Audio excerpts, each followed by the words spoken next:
So let's be honest. Bullying is a problem. Bullying in the workplace is a problem.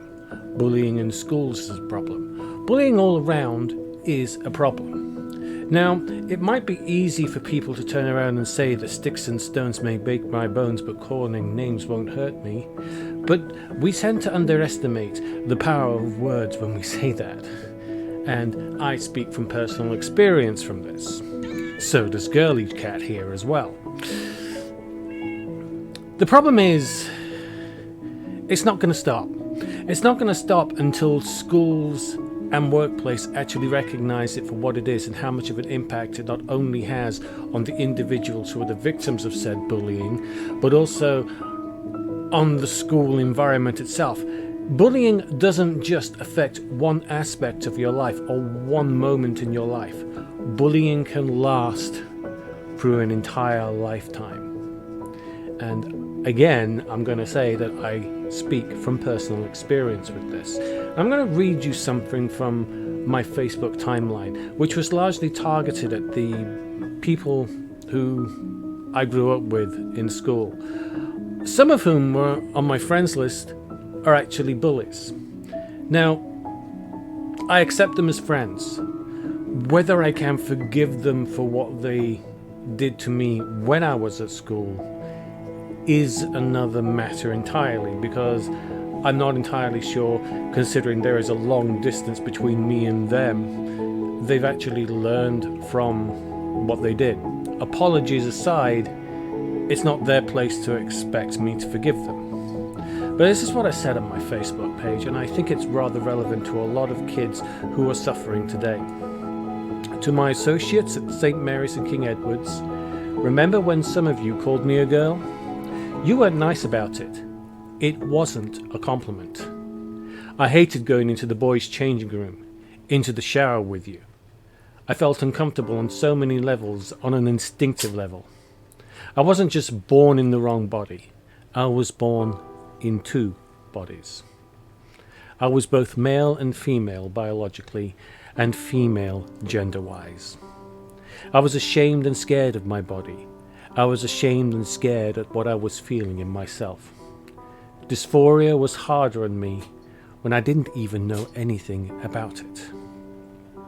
You hurt me and scarred me on levels I couldn't imagine. I felt I had to force myself, convince you that I was a man when I wasn't. That really affected the next 40 years of my life, and it had a negative effect on me. Yes, I'm angry. I still am today. Meeting some of you again will be hard if that ever happens. Some of you have invited me out for a drink, when I was a him at least. I'm not sure I can, unless you truly understand the extent to which you have damaged me. Some of you apologized, which is noble, but forgiveness is going to take a long time if ever that happens. And that depends on whether or not you know exactly what you're apologizing for. I am Jocelyn. I am the girl you bullied. And I'm proud of who I am. Not ashamed anymore like you make me felt all those years ago. And for years since. It took me a long time, 40 years, to actually come to terms with who and what I was. And then the revelation I was into sex 6 months ago just kind of like blew my mind. But it's easy for us to turn around and say that they were kids. They didn't know any better. But in secondary school, or in high school as we tend to put it, we're now moving on to a new level of understanding between right and wrong. In primary school, we learn about what right and wrong is. In secondary school, we are on the verge of becoming young adults. Now, I was a child of the 80s, a child where the AIDS epidemic was a big thing, and being gay was largely understood, misunderstood. A lot of people didn't even understand what transgenderism at the time was. I didn't know what transgenderism was until I was 21. Heck, I didn't even fully understand homosexuality until I was 21. that shows you the extent to which I was sheltered. And it wasn't just the kids at this school that bullied me and called me a girl as a mean thing to say. The teachers didn't help either. In fact, one particular teacher, who I'm not ashamed of naming, Mr. Cochran, literally turned around and asked me, am I a man or a girl? Because you certainly behaved like a girl. And he did a lot worse.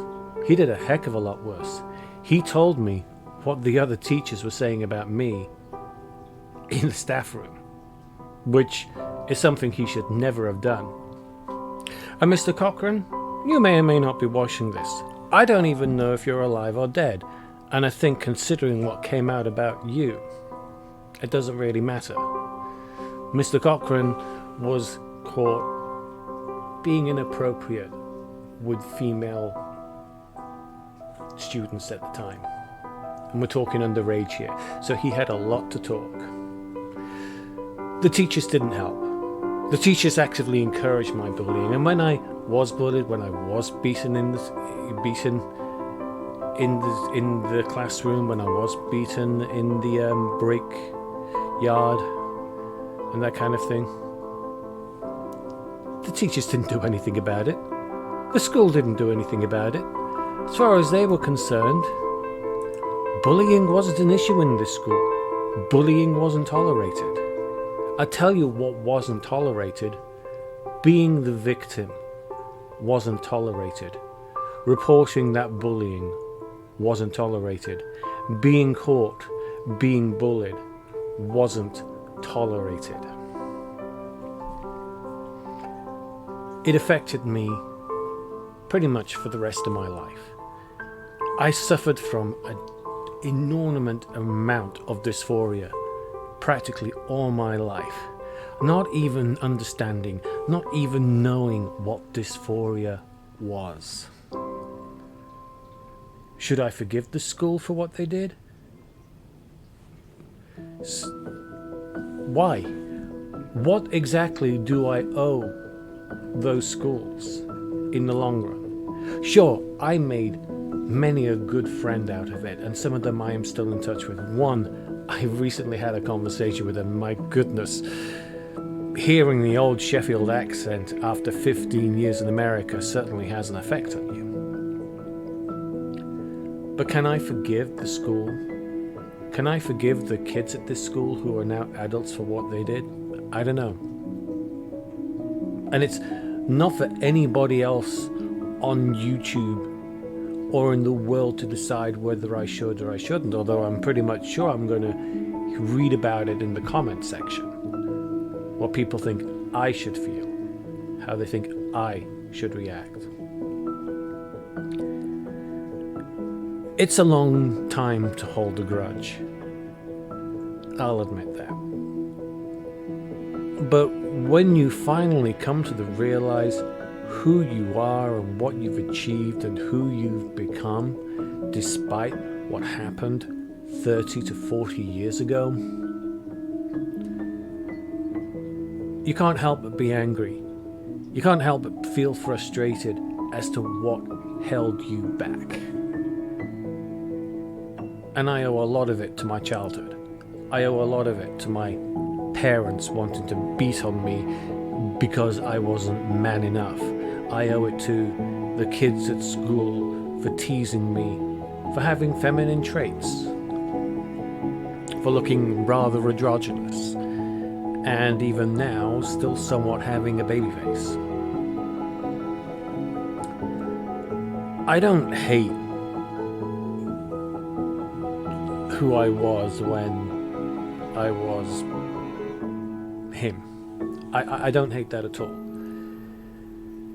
If it wasn't for what he went through, he wouldn't have become the woman he is today. That means a lot to me, and in many ways I owe my past self a lot. If it wasn't for his strength, Jocelyn wouldn't even be here in the first place. I've had to go through doubt and questioning my sanity sometimes suicidal thoughts, not even knowing who or what I am or where I'm supposed to be, who I'm supposed to go. And it didn't help on my coming out day when I was on my, what was it we call it, our Phoenix Day, when I came out, when a lot of bullies decided it would be a great moment at that time to literally catch me at my most vulnerable moment and attack me, bring me down, misgender me, dead name me. I don't think anybody in the entire world should expect anybody who's been a victim, who has been attacked, who has been bullied, who has had their entire lives destroyed, should be expected to forgive anybody. And I bring this up now because we're dealing in America with a great deal of anti-trans bills currently in the market, currently in the Republican market. And these anti-trans bills aren't aimed at adults on the whole. They're not largely aimed at adults on the whole. They're aimed at kids. They're aimed at kids going to school. They are quite literally being bullied by adults. Adults who should be the example to kids. Adults who should be telling kids not to bully.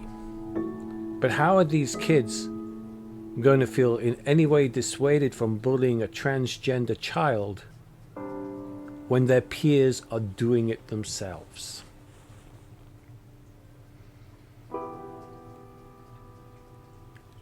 It's a scary time for all of us. And the only reason I bring my past up is because I believe it has an effect on the future. What I experienced is what thousands of transgender children in America are not only going to go through if these bills even come to pass, and some of them already have, but what they're already going through because these bills are being discussed. And people like Caitlyn Jenner, who I support in every way when it comes to her being transgender, is no representative of the transgender community when she goes out and attacks children herself. When she goes out and tells them that they cannot be who they are, that they cannot be with their peers, they cannot be with the gender they are.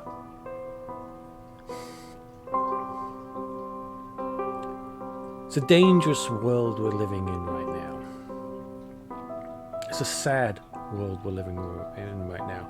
We should be celebrating that the Trump years are now long behind us. But it's only been 6 months, people, and there's only 3.5 years where he could run again. And right now, unless something drastic happens, which I doubt it will, he's very likely to be running again in 2024. And if he wins in 2024, it's over as far as trans people are concerned. It's over as far as the LGBT community is concerned. I'm not going to go so far as to say it's over as far as democracy is concerned, because that's a topic for another video. But yeah, bullying has and always will be a problem. If a school ever tells you that there is no issue with bullying in their school, or they don't tolerate it, question that. Doubt it.